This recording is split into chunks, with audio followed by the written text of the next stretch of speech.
Question అన్నాడు. మనం తీసుకుంటున్న ఆహారం జంతువా సంబంధించిందా లేకపోతే చెట్టుకు సంబంధించిందా అనేది అసలు ప్రశ్న కానే కాదన్నాడు.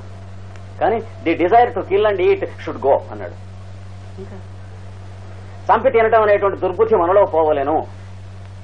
అది పోయినప్పుడు పాలైనా మాంసాహారమే కదా, కానీ ఏం పర్వాలేదు. మాంసాహారమా శాకాహారం అనేటువంటి పిచ్చి ప్రశ్న కాదు ఇది అన్నాడు పైథాగరస్. పాలు మాంసాహారమే కదా కదా, పెరుగు వెన్న నెయ్యి జంతు భోజనం కాదు, జంతు పదార్థం కాదు. అయ్యో జంతు పదార్థం తిన్నారా అంటే అది కాదు నాయన, జంతువుని చంపకుండా తింటామని చెబుతున్నాం. అలాగే దుంప తెంపకుండా. ఆయన పైథాగరస్ జీవించినన్నాడు. ఆయన జీవిత చరిత్రను చదివి చూడండి తెలుస్తుంది. చెట్టు నుంచి పండు కోయలేదు ఆయన అన్నాడు. పండు రాలిన తర్వాత దాన్ని తీసుకుని తినేవాడు. రాలిన పండును ఆకులు చెట్ల నుంచి పండి రాలినటువంటి ఆకుల్ని చెరువులో కడుక్కుని తినేసేవాడు. మంచినీళ్ళు తాగేవాడు చెరువులో. తేనె తీసుకునేవాడు. తేనె ఆ తేనె తొట్టులోంచి తను తీయకుండా కిందకి వర్షించినటువంటి తేనె అంటే తేనె పట్టులోంచి కిందకి జారినటువంటి తేనె తీసుకుని అది తాగేవాడు. ఆయన జీవిత చరిత్రను చదవండి. ఎవడు ఊరికి కావ్యంగా రాసినటువంటి కట్టుకథ మాత్రం కాదు, మనకి జీవించి చూపించాడు అహింస అంటే ఏమిటో. అందుకని బుద్ధుడు బొమ్మ వేసి చూపించి ఏదో కట్టుకథలు చెబుతారండి. ఆ బుద్ధుడు మాత్రం ఎలా జీవించాడు, ఆయన మాత్రం అడేపంది ఎముక తినలేదా, ఇట్లాంటి సచ్చు కబుర్లు చెప్పేటువంటి హిస్టారియన్స్ ఇడియట్స్ వాళ్ళు చెప్పే మాటలు వింటారు. పైథాగరస్ మొదలైనటువంటి వాళ్ళు చాలా మంది, కొన్ని వేల మంది ఉన్నారు. ఈ రోజు కూడా కొన్ని వేల మంది అహింస జీవితం జీవించేటువంటి వాళ్ళు ఉన్నారు. Harmlessness is an attitude and not only an act అన్నాడు జ్వాలాకుల మహర్షి. కనుక మన సంకల్పము మన విధానమును హార్మ్లెస్నెస్ అంటే అహింస అంటే అది అభ్యాసం చేసుకోండి. ప్రతి ఒక్కడు యోగాభ్యాసం చేసేవాడు ప్రతి ఒక్కడు కూడా అభ్యాసం చేసేది. బ్రహ్మచర్యం అహింసాచ శరీరం తప ఉచ్యతే. ఇది శారీరక తపం అన్నాడు. 3 రకమైన తపస్సులో ఇవి చేస్తున్నవాడిని శారీరక తపస్సు చేస్తున్నవాడు. చూసారా, తపస్సు అంటే సైంటిఫిక్ డెఫినేషన్ మాత్రమే తీసుకోవాలని మనవి చేశాను. అందులో ఒక భాగం తపస్సు అయింది, రెండవ భాగం తపస్సు చెబుతున్నాడు. వాచికల తపస్సు చెబుతున్నాడు. అంటే ఇది శరీరంతో చేసే తపస్సు, రెండవది వాక్కుతో చేసే తపస్సు చెబుతున్నాడు.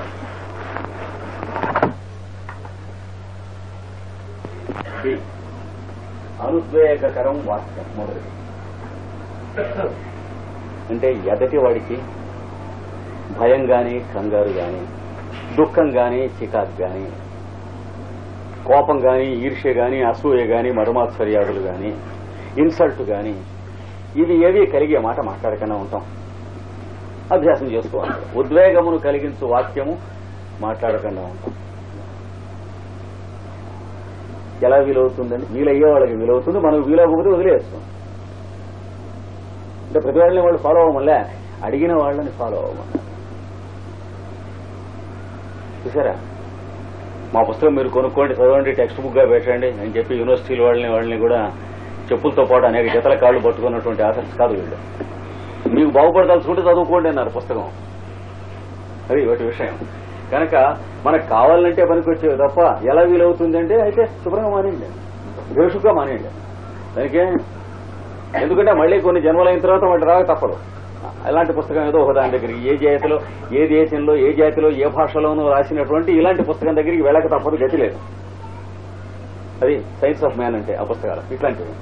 అనుద్వేగకరం వాక్యం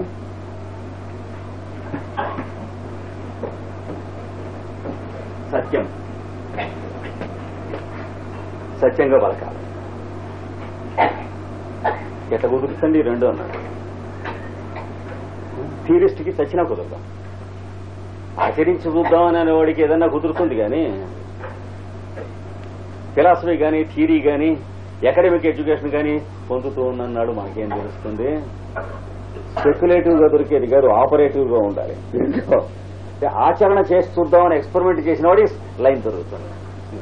లేకపోతే థియరీ మిగులుతుంది. ఎలా వీలవుతుంది? సత్యం పలికితే ఒక్కోడికి ఒడి పడిపోతుంది. పైన ఏమో ఉద్వేగం కలిగించకూడదు అన్నాడు, చెడతాడు. ఒక్కోడు తంతాడు సత్యం పలికితే. కెనాల్లో సత్యం తప్ప పలకనటువంటి లాయర్ ఒక ఆయన ఉండేవాడు. ఆయన ఒక మర్డర్ కేసులో, మరి కెనాల్ అంటే గుంటూరు జిల్లా, కృష్ణా గుంటూరు జిల్లా కమ్మవారు అంటే మీకు తెలుసు, వారి మధ్యన మర్డర్ కేసు జరిగింది. రెండు పార్టీలు ఉభయపక్షం కూడా కమ్మవారే. అయ్యేటప్పటికి ఉన్నట్టు చెప్పాడు, వాడికి శిక్ష పడ్డాడు. ఈయన చెప్పి యువతలకు వచ్చి ఆ మామిడి తోట దాటి యువతలకు వస్తూ ఉండగా తలకాయ నరికి చంపేశారు లాయర్ని. మరి ఎలాగండి? సత్యం చెప్పు కానీ తలకాయ నరికించుకోకు, పద్ధతి ఉంది, జాగ్రత్తగా తెలుసుకోవాలి. దానికి ఉదాహరణ కోసమే కృష్ణుడు, రాముడు వీళ్ళ జీవితాలు చదువుకుంటాం. రాయబారానికి వెళ్ళిన చోట కూడా ఎంతమంది ఉన్నారు తనకి? తాను పక్కన రథంలో ఎవరున్నారు? ఏమండి, సాత్యకి ఒకడు, ఇద్దరే ఉన్నది. అక్కడికి సాత్యకి కావలసినటువంటి బాణసంచ, టపాకాయలు రథం నిండా ఏర్పాటు చేసి పెట్టాడు. అది ఏమన్నా వస్తే అంటే అంటానికి రెడీగా ఉంటానికి. ఎందుకంటే వాళ్ళు లైఫ్ మీద అటెంప్ట్ చేసేవాళ్ళని తెలుసు, అదురికే తెలుసు. కాశికండి తిరిగిరాడు అన్నటువంటిది. ఇంకా మళ్ళీ అక్కడ దాకా వెడితే తిరిగిరాడు, యాక్సిడెంట్ అయిందిట, లేకపోతే కారులో చచ్చాట అంటూ అట్లాంటి చోటుకి వెడుతున్నామని తెలుసు కృష్ణుడికి. కానీ ఏం జరిగింది? చక్కగా తిరిగి వచ్చాడు పువ్వులే. మధ్యలో భోజనానికి రమ్మన్నారు. అక్కడ పెద్దవాళ్ళంతా నీ కోసం వెయిట్ చేస్తున్నారు అన్నారు. విషయం కలిపి వెయిట్ చేస్తే నాట్ రెస్పాన్సిబుల్ అన్నాడు. ఎందుకంటే ముందర నన్ను మీరు అడిగి భోజనం ఏర్పాటు చేయలేదు, నేను ముందు విదురుడికి చెప్పాను అన్నాడు. తెలియక కాదు, చేస్తారని తెలిసే ముందు వాడికి చెప్పాడు. ఎందుకంటే పబ్లిక్ సింపతి రావాలంటే విదురుడు లాంటి వాడి ఇంట్లో దిగాలి. కానీ విఐపి ఇంట్లో దిగి వీడు ఆర్బిట్రేషన్కి వచ్చేటంటే ఎడిసినట్టు ఉంటుంది, ఇప్పుడున్నట్టే ఉంటుంది అనమాట. యాంటీ కరప్షన్ వాళ్ళు పెడతారే అలాగా. అంటే ముందు నోటీస్ ఇచ్చి పెడతారు. అందుకని విదురుడు అట్లా పైకి వెళ్ళండి పద. విదురుడింటికి ముందే చెప్పాడు వాడు, విదురుడింటికి వస్తానని చెప్పినప్పుడే పబ్లిక్ సింపతి ఉంది. ఆ సభలో ఉన్న వాళ్ళలోనే అందరి సింపతి ఉంది, పబ్లిక్ సింపతి. పైకి వెళ్ళాము పదాలు. శుభులు నువ్వు కొంచెం పైకి వెళ్ళి.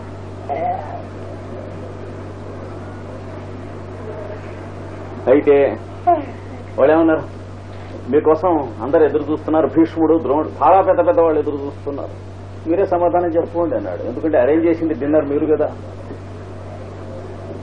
మీరు మరి రాకపోతే నేను వస్తానని చెప్పలేదు, మీరు నన్ను రమ్మని చెప్పలేదు. అయిపోయింది. తెలుసు చంపడానికి చేశారు, డిన్నర్ అరేంజ్ చేశారు ఇప్పటికీ. కానీ ఏమన్నా టచ్ చేశాడా? Wrong side. పిలుస్తారా ఇట్లా చేసి కుట్ర చేసి నా మీద అన్నాడా? ఏ చివిన్నా. అప్పుడు దుర్యోధనుడు మొహమాట పెట్టాడు. బాగుంటుందా పెద్దవాళ్ళ దగ్గర, వాళ్ళకి ఏం చెప్పమంటావు అన్నాడు. అంటే కృష్ణుడు అన్నాడు, చాలా తప్పు సంగతి, నువ్వు పిలవకూడదు అసలు నన్ను ఇట్లాంటప్పుడు. ఎందుకంటే వాళ్ళ పక్షాన్ని ఇక్కడికి వచ్చా కనుక నువ్వు పిలిచినా నేను రాకూడదు, వెళ్ళి అది చెప్పు అన్నాడు. ఏం చేతంటే మానవ జన్మ శరీరానికి ఎప్పుడు ఏం జబ్బు వస్తుందో, ఎప్పుడు ఏం చచ్చిపోతాడో, ఎవడుంటాడో ఎవడు చెప్పలేం కదా. నువ్వు యువర్ ఎ ఫూల్. నువ్వు నాకు భోజనం పెట్టిన తర్వాత నా శరీరానికి ఏమైనా అయితే నలుగురు నిన్ను ఏమంటారని చెప్పి నువ్వు పిలిచినా నేను రానన్నాడు. అయిపోయింది. ఎవడు చెబుతారు సమాధానం? గ్లోబల్ గా ఉంది ఆన్సర్. తలంచుకుని వెళ్ళిపోయాడు వాడు. తెలుసుకుని ఏం చేస్తాం, ఇంక చేసేది ఏం లేదు. తర్వాత మన్నాడు ఇంకే చేసేది ఏముంది, కట్టేసి ఆ మధ్యలో భర్త చేద్దామని. కానీ అంతకు ముందే వీడు అరేంజ్మెంట్స్ అవన్నీ చేసుకుని ఉన్నాడు కనుక, అంటే అవన్నీ చేస్తారని తెలిసి చేస్తే ఏం చేయాలో తెలుసుకుని ఉన్నాడు. అనేటప్పటికి ఇంకేం చేయలేకపోయారు. కానీ ఏం మిగిలింది? లైఫ్ మీద అటెంప్ట్ చేశారు అనే మాట మిగిలింది. అది లోకానికి ప్రకాశింపజేసేటట్లుగా తేల్చేశాడు. మీరు ఇలా చేశారు కనుక మీరే నిర్ణయించుకోండి అన్నాడు. అంటే యుద్ధం అన్నారు వాళ్ళు. యుద్ధం మీరే కోరారు కనుక ధర్మరాజు ఏ విధంగానూ వార్ క్రిమినల్ కాడు, గుర్తుంచుకోండి జాగ్రత్త, ఎప్పుడు ఎక్కడ అది కూడా మీరే తేల్చి గౌరవం పొంది అన్నాడు. చూడండి, అది స్ట్రాటజీ అండి. పొలిటీషియన్ గా ఉంటాం కాదు, స్టేట్స్మన్ గా ఉండాలి. ప్రతి జెండా బుత్తు గరిచే విధవా పొలిటీషియన్ గా ఉంటాడు, అది లెక్కలేదు కాదు. అంటే కన్స్ట్రక్టివ్ గా ఉండాలి. కానీ మీరు తెలుసండి, వాళ్ళే తేల్చారు ఫలానా చోట కురుక్షేత్రంలో ఫలానా రోజు నుంచి. ఇది అక్కడికి వెళ్ళి చెప్పమంటే నేను చెబుతాను, అంటే వీళ్ళు చెప్పమన్న ముక్క నేను చెబుతున్నా కానీ నేను చెప్పింది కాదు, వాళ్ళు చెప్పింది కాదు యుద్ధం అన్నాడు. కానీ యుద్ధం డిక్లేర్ చేసిన వాళ్ళు ఎవరయ్యారు? కౌరవులు. చచ్చినట్టు కౌరవులు అయ్యారు. చివరికి యుద్ధ భూమిలో రెండు సైన్యాలు నిలబడ్డప్పుడు కూడా రథం తోలుకెళ్లిన తర్వాత ఏం చేశాడు? అలా అందరినీ చూపిస్తున్నాడు తప్ప యుద్ధం మొదలెట్టడం అనేది సచిన మొదలెట్టని ఇవ్వలేదు, అర్జునుడి చేత మొదలెట్టనివ్వలేదు, కృష్ణుడు తాను మొదలెట్టలేదు, రెడీయా అని అడగల. ఇట్లాంటి పిచ్చి పని ఎన్నడూ చేయలేదు మొత్తం 120 సంవత్సరాల వయస్సులో శ్రీకృష్ణుడు. ఏం జరిగింది? అవతల దుర్యోధనుడు ఏడుస్తున్నాడు. నాకు అన్యాయం చేశాడు ఈ ద్రోణాచార్య గారు గురువు గారు మొదలనిచ్చి వాడికి గురించి చెప్పి అంటే వాడు డిస్కరేజ్ అయి ఉన్నాడని చెప్పి ఎంకరేజ్ చేయడానికి భీష్ముడు ఏం చేశాడు? పెద్దగా శంఖం యుద్ధం డిక్లేర్ చేశాడు. వాడు డిక్లేర్ చేశాడు దుర్యోధనుడు. వాడైతే ద్రోణుడు వాళ్ళంతా ఊదారా అప్పుడు మీరు ఊదండి అన్నాడు. కనుక యుద్ధం డిక్లేర్ కూడా ఎవరు ముందు చేసింది? చాలా జాగ్రత్తగా. తత సంజనయన్ హర్షం కురు వృద్ధ పితామహ సింహనాదం వినజ్యోత్యై శంఖం తస్మౌ ప్రతాపవాన్. కురువృద్ధుడైన పితామహుడు భీష్ముడు లేచి ఊదేట మొదటి శంఖం. అంత వయస్సు అనుభవం ఉండి దెబ్బతీశాడు కృష్ణుని ముందు. కమిటెడ్. వారికి ఎవరు? వాడు. సరే ఏం చేస్తాం? కొట్టాడు నన్ను. పెద్దవాడు వాడు చేయమంటూ ఉంటే మనం ఏం చేస్తాం? కొట్టాను. అంచేత సత్యము అనుద్వేగకరమైనటువంటి వాక్యము రెండు కలిసి ఉంటాయి, మహచక్కగా కలిసి ఉంటాయి. పెద్దవాళ్ళ జీవితాలు చదువుకోండి, కథలు ఒళ్ళు దగ్గర పెట్టుకుని చదువుకోండి. అది మనమే తెలివిగలవాళ్ళం అనుకోకూడదు. రోజు నేర్చుకునే ఉంటాయి అవి చదువుకుంటే మనకి. అందుకనే మనం ఏం చెప్పాడంటే సత్యం బ్రూయా అంటే సత్యం పలుకోవాలి. ప్రియం బ్రూయా ఎదుటివాడికి ప్రియంగా ఉండేట్టు హైగా ఉండేట్టు మాత్రమే పలుకోవాలి. మనం వింటేవాడికి హైగా ఉండేట్టే పలుకోవాలి. సత్యమే పలుకు. ఎవరితో మాట్లాడినా వింటే హైగా ఉండేట్టే పలుకు. నా బ్రూయా సత్యం అప్రియం. సత్యమును అప్రియముగా ఎన్నడూ పలకపు. అంటే అవుండోయ్ నేను ఉన్నదన్నట్టు మాట్లాడతాను, కొండ బదలగొట్టినట్టు, మొహం బగలగొట్టినట్టు పిచ్చి వేషాల్లో. You are not required by the society. జాగ్రత్త అన్నాడు. సత్యం మాట్లాడేవాళ్ళు 1,00,000 మంది ఉన్నారు. నువ్వే మొహాన పొద్దుగుడిచి పుట్టలేదు. జాగ్రత్త. Be a citizen, be a civilian, no civic life. జాగ్రత్త తెలుసుకో. వర్చువస్ గా ఉండాలనేది కంపల్సరీ తప్ప అదర్స్ ని మన వర్చు కోసం ఇన్సల్ట్ చేయాలనేటువంటిది you will be kicked. You are not required అన్నాడు. అది జాగ్రత్తగా ఉండాలి. అది సోషల్ లా అంటే, సోషల్ వర్చ్యూ అంటే. కనుక అప్రియంగా ఉన్న సత్యం నీకు చెప్పడం చేత కాకపోతే ప్రియంగా, అది అప్రియంగానే నువ్వు చెప్పగలిగినట్టే నోరు మూసుకూరుకో, ఇంకోటి చదువుతాడు, ఏం భయం లేదు. నవ్వుయా సత్యం అప్రియం. అప్రియంగా సత్యం ఎన్నడూ చెప్పరాదు. మరి ఎట్లాగంటే మానే నేను ఎవరు చెప్పుకున్నాడో you are not required by the society అనేది డైరెక్ట్ ఆన్సర్ వస్తుంది మనకి ఎవరికి వాడికి అక్కడ కనుక. తర్వాత ప్రియంచ నాందతం బ్రూయ.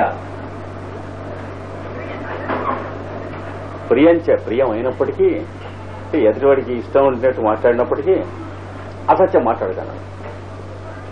అంటే ఎదుటివాడిని ప్లీజ్ చేయడానికి నానా గదో బ్లఫ్స్ కొట్టగన్నాడు. తర్వాత దొరికిపోతావు కదా నువ్వు ఫూల్ అని తెలుస్తుంది. ఏం లాభం?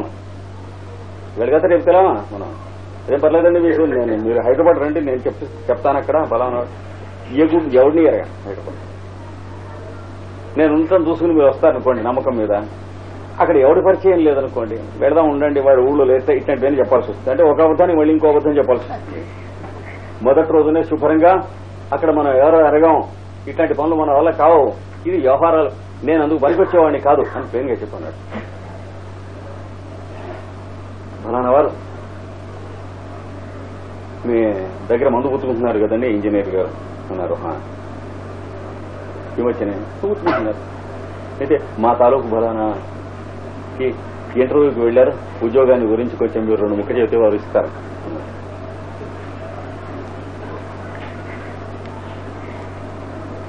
అలా ఇవ్వటం నిజమే అయితే ఇవ్వటం అసలు ముందు అబద్ధం. ఎందుకంటే నాకు ఉద్యోగం లేదు, పొజిషన్ లేదు, మనీ లేదు, ఆస్తి లేదు. ఎందుకు ఇస్తాడు? పిచ్చిముండా కొడుకోవాడు ఇచ్చేవాడు.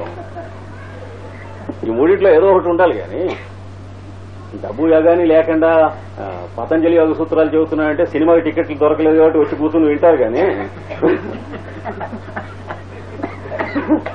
లేదా రోజు వచ్చేవాళ్ళు చేదస్తులు కొంతమంది ఉంటారు, నాకంటే చేదస్తులు అది ఉంటుంది. కానీ ఉద్యోగాలు అవి ఇవ్వండి, పతంజలి యోగ సూత్రాలు చెబుతున్నావు కాబట్టి ఉద్యోగం ఇవ్వండి అంటే పతంజలి మానేయండి అంటాడు. You should be factual. ఊహాళ్ళు నిజంగా అట్లా ఇవ్వటం ఎవడన్నా నాకంటే తెలివి తక్కువ ఉంటే నీ దాకా ఎందుకు రానిస్తాను, నా కొడుకు ఇప్పించుకోను.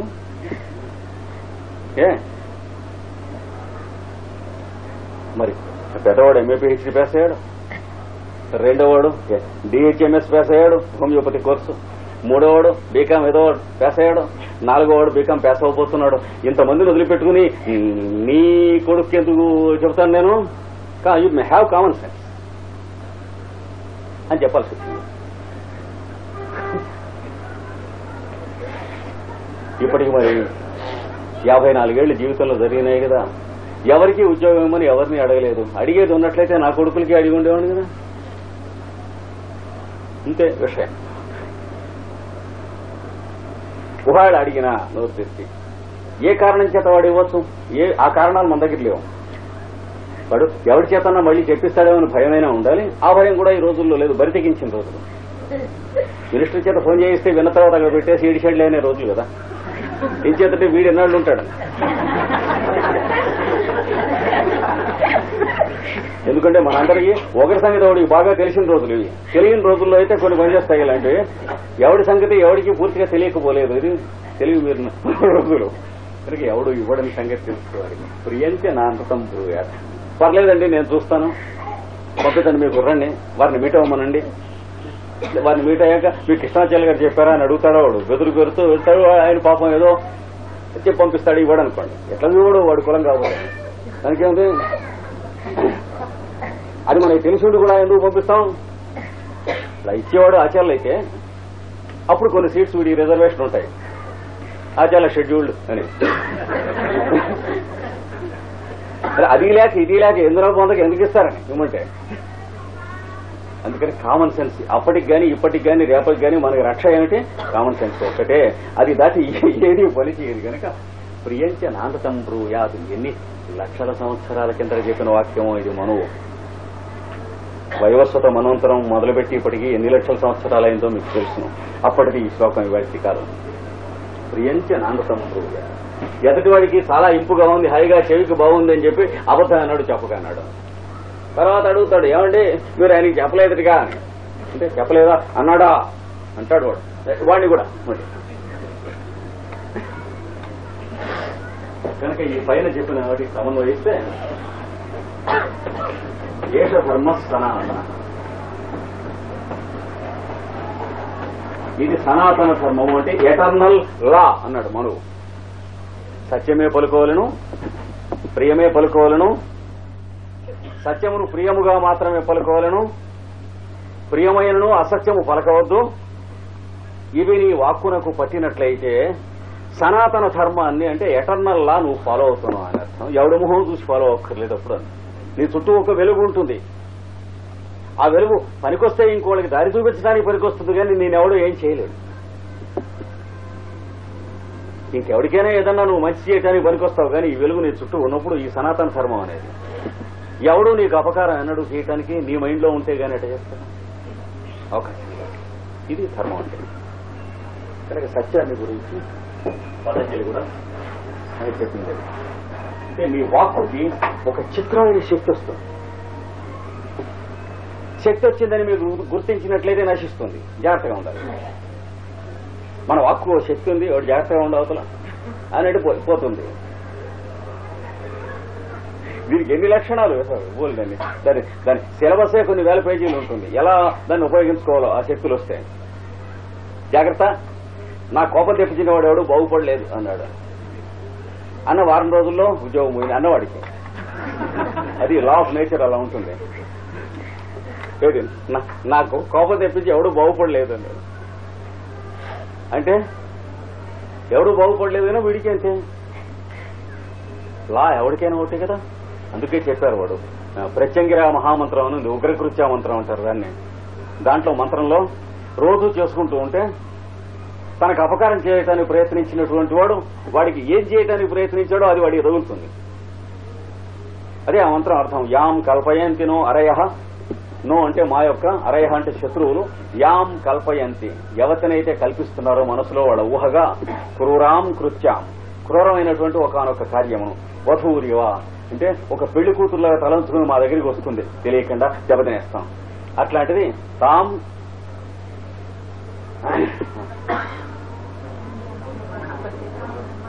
బ్రహ్మణ అపనిర్ణుత్మ, నా దగ్గర ఉన్నటువంటి బ్రహ్మ అనేటువంటి శక్తితో వెనక్కి తీసి మేము పంపిస్తాం.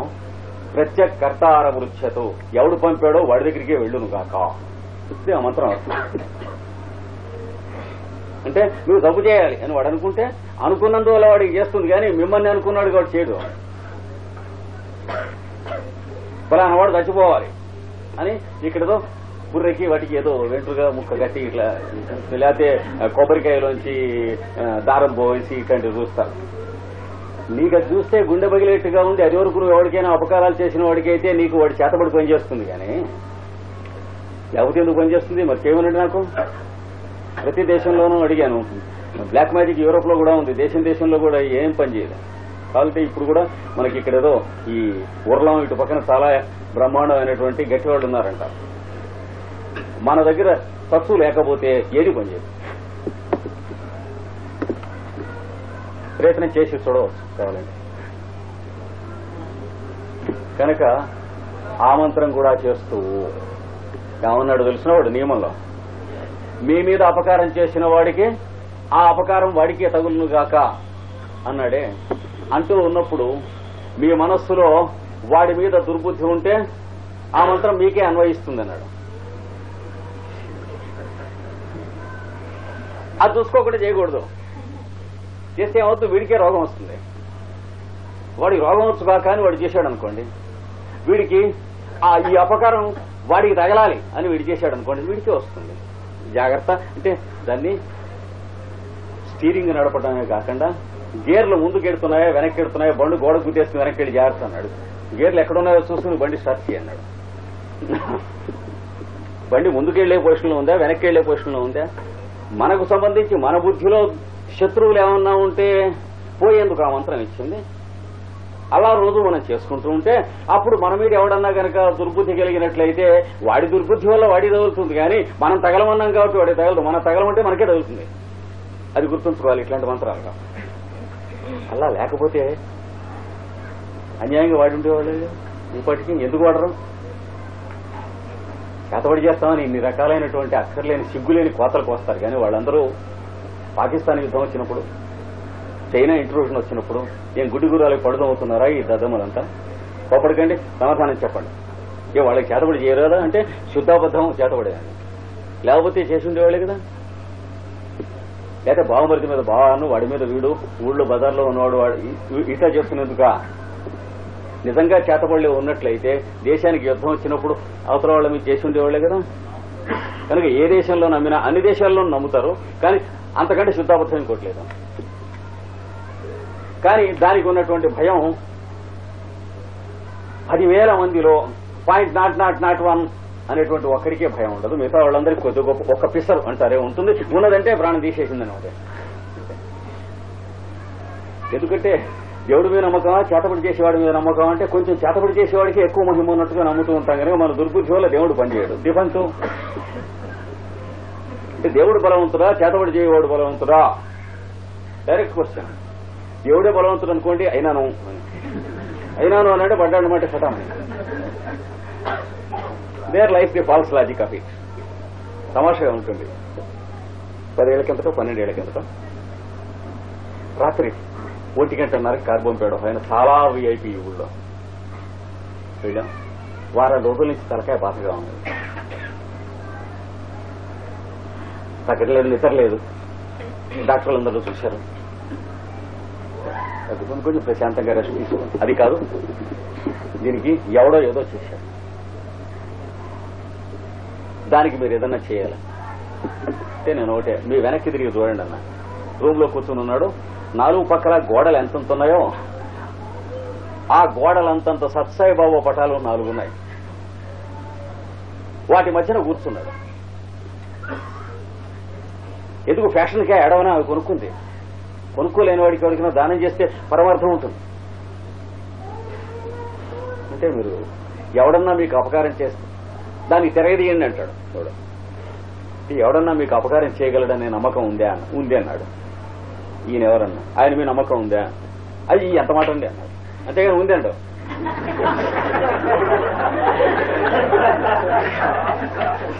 అక్కడే ఉంది అసలు అంతా కూడాను. ఏలుకొండ వ్యవహారం అక్కడే ఉంటుంది. ఎన్ని మాటలు అడిగినా ఎంత మాట్లాడి తప్పు కదండి, కళ్ళు పోతాయి కదండి అంటే ట్రూతే మాట్లాడతాడు. కానీ వారి మీద నమ్మకం ఉందని నాలుగు క్వశ్చన్ అన్నాడు. మరి ఈయనకి ఎక్కువ బలం ఉందా, నువ్వు చెప్పినటువంటి ఆ చేతబడి చేసిన ఆయనకి ఎక్కువ బలం ఉందా? ఈయనకి ఎక్కువ బలం ఉంటే తక్షణం ఈ 3 ఫోటోలు తీసేయి, నేను ఎవరికో ఇంకోడికి నమ్మకం ఉన్న వాడికి ఇస్తాను. నీ పోటీ సన్నాసికి దగ్గర ఎందుకు ఇట్లాంటివి, వర్క్లెస్ ఫెలోస్ దగ్గర దేవుడి ఫోటోలు ఎందుకు? నమ్మకం లేదు ఎందుకు? అంత బరువు అనవసరంగా తీసుకొచ్చి ఇక్కడ. పైగా ఈ ఊళ్ళో అఫీషియల్ గా సత్సాయి తాలూకు సమాజంలో చాలా పెద్దవాళ్లలో ఒకడుగా ఉండేవాడు అప్పుడు ఆయన. అంటే వారే సంస్థం అనుకోండి, అయినా కానీ దుష్ట శక్తులు ఉంటాయి కదా. అంటే దేనికి నువ్వు ఎక్కువ భయమా భక్త్యా కాటాలో వేస్తే భయానికే ఎక్కువ చూపిస్తుంది, భక్తి పైకెడుతుంది.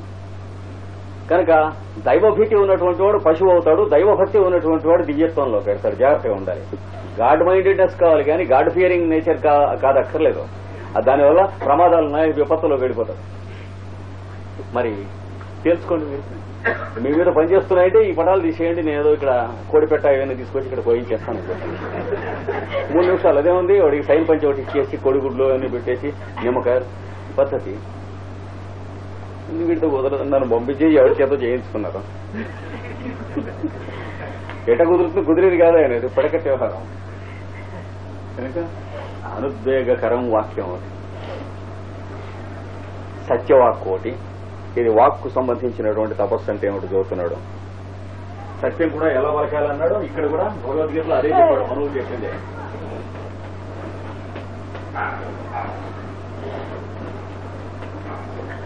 ప్రియహితం చేయత్, సరిగ్గా మనువు చెప్పిందే చెప్పాడు.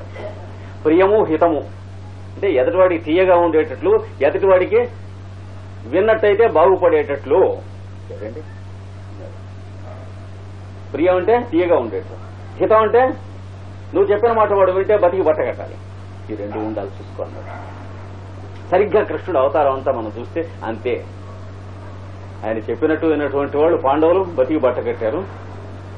ఇడిచెళ్ళి అని అనుకున్న వాళ్ళు, నా కొడుకు రాజ్యం రావాలి అనుకున్న వాడికి 100 మంది కొడుకులు చాల్తీ శాంపుల్ కూడా మిగలకుండా వెళ్ళిపోయారు.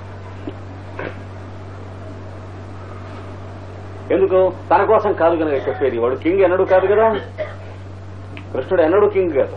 తన కోసం ఎందుకు చెబుతాడు? అది తప్పెన్నడు కాదు అన్నాడు. అబద్ధం కాదా? అబద్ధం అన్నడు కాదు అన్నాడు. మనం ఎరుగున్న లెవెల్లో చెబితే మనం అంతంత చేయలేం కనుక అంటే ఎవడి పన్నాన్ని బట్టి వాడు చేస్తాం అంతే. మనం ఉన్న లెవెల్లో చెబితే కుర్రాడు అన్నం తిన్నాను మొండికి పట్టుకొచ్చాడు, కోపం వచ్చింది. తల్లి మీదో తండ్రి మీదో ఎవడో అన్నదమ్ముడు మీద కోపం. తిన్నాను. వాడి సినిమా అంటే చాలా ఇష్టం. అప్పుడు పెద్ద కుర్రాడు ఎవడో పిలిచి, ఒరే మనకి టికెట్లు అవి తీసుకురా అక్కడ, వాటితో ముందు చెప్పాలి టికెట్లు గడిగుడ్లు అని చెప్పి అక్కడ హాల్లో రిజర్వేషన్ అవి చేయి, మళ్ళీ పెడదాం అని చెప్పి వీడు కూడా వస్తాడేమో కనుక్కో అంటే వస్తా అంటాడు. అయితే అన్నం తినేసి అంటే తినేస్తాడు. తినేసి శుభ్రంగా కాసేపు ఆగి సెకండ్ షోకి కదా మనకు వెళ్లేదు, నిద్రపోయి లేద్దాం అంటాడు. తెల్లారే నిద్రపోయి లేచేది. అసత్యం కాదా? ఎన్నడూ కాదు, సత్యం వాడాడింది. ఏం చేత? కుర్రవాడి చేత అన్నం తినటం కోసం సంకల్పం తప్ప సినిమాకి వెళ్తాం వెళ్ళకపోవటం అంటే మునిగిపోయింది లేదన్నాడు. వెళ్ళినా వెళ్ళకపోయినా తెలుసుకోవాలి, అర్థం చేసుకోవాలి. భారతంలో ఇలాంటి అసత్యాలు చాలా ఆడాడు కృష్ణుడు. పచ్చబద్ధాలు అంటాడు. అవతల వాడు గిట్టని వాళ్ళు ఉన్నారే, వాళ్ళంతా అప్పుడు అబద్ధం ఆడలేదా, ఇప్పుడు శాపనార్థాలు చేస్తారు. 8 మంది పెళ్లాలను కట్టుకోలేదా, 60,000 మంది అరుస్తూ వాళ్ళు అరుస్తూ ఉంటారు. 5,000 సంవత్సరాలు దాటిపోయింది వాడి పేరు. వాడి భగవద్గీత చదువుకుంటూనే ఉంటాం కానీ వీళ్ళు గోళ్ల మీద రాసిన స్లోగన్స్ ఎవడు చదువుకోడు కదా. పాయింట్ అది. ఎప్పుడు రాడికల్స్ రాసిన ఎవడు చదువుకుంటాడో చదివి నవ్వుకుంటాడు. ఇవాళ రేపటికి ఉండవు, వాడే జరిపేస్తుంటాడు ఇంకోటి రాయటానికి. కోపడికండి కోపడి సమాధానం లేవు, ఊటి చెప్పండి. కనుక ప్రియం హితం అయినటువంటి సత్యం అన్నాడు. ప్రియహితం చేయతంటే ఇది చేసి తర్వాత స్వాధ్యాయాభ్యసనం చేయవ,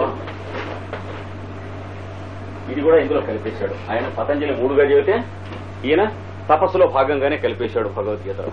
స్వాధ్యాయము అభ్యాసం చేయుట అంటే ఏమిటి? వరల్డ్ స్క్రిప్చర్స్ లో ఏదో ఒక స్క్రిప్చర్ రోజు కాస్త చదువుకొనుట, ఇంకోటి 10 మందికి చెప్పుట. ఇవి 6 పనులు ఉన్నాయి. అవి చేసిన వాడినే బ్రాహ్మడు అంటారు. కానీ ఆచార్య గారి కొడుకో, శర్మ గారి కొడుకో, శాస్త్రి గారి కొడుకో బ్రాహ్మడు అని ఎప్పుడు అనరు వాళ్ళు. కృష్ణాచార్య గారి కొడుకే అనుకోండి, అక్కడెక్కడో ఆమ్లెట్ కొట్టేస్తున్నాడు అనుకోండి వచ్చిన ఆచార్యులు గారు అంటే ఏ ఆచార్యులు గారు? గోచార్య గారే. తెలుసుకోవాలి. ఇప్పుడు స్వాధ్యాయం అభ్యాసనం చేసేటువంటి వాడు వీళ్ళు బ్రాహ్మణులు, ద్విజులు అంటే ఏదైనా రోజు శుభ్రంగా చదువుకుంటూ ఉన్నాడు. అది 10 మందికి 6 పనులు చేయాలన్నాడు. ఎవరు? బ్రాహ్మణ ధర్మం గలవాడు. ఏమిటి? యజనము, యాజనము అంటే తాను యజ్ఞము చేయుట, ఇంకోటి చేత చేయించుట. అంటే పబ్లిక్ ఇంపర్సనల్ లైఫ్ వర్క్ ఏదన్నా అంటే డబ్బుకి, యాగానికి, జీతానికి, సంపాదనకి, ఆదాయానికి, బిజినెస్ కి సంబంధించినటువంటిది 1 గంట, అరగంట, 2 గంటలో నీ చేతనైనంత నువ్వు చేయటం, 10 మంది చేత చేయించడం. Non remunerative good work.